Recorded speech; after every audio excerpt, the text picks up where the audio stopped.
السلام عليكم ورحمة الله وبركاته. تتوجه أنظار جماهير النادي الأهلي صوب ملعب محمد بن زايد في الإمارات العربية المتحدة للقاء الهام والمرتقب في نصف نهائي بطولة السوبر المصري لكرة القدم بين النادي الأهلي ونادي سيراميكا كليوباترا.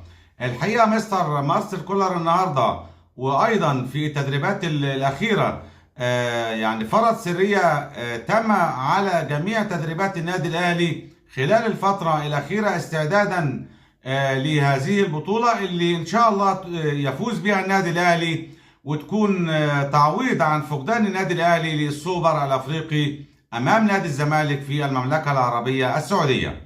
الحقيقة كلنا لاحظنا الانضباط اللي موجود عليه اللاعبين بعد تولي الكابتن محمد رمضان منصب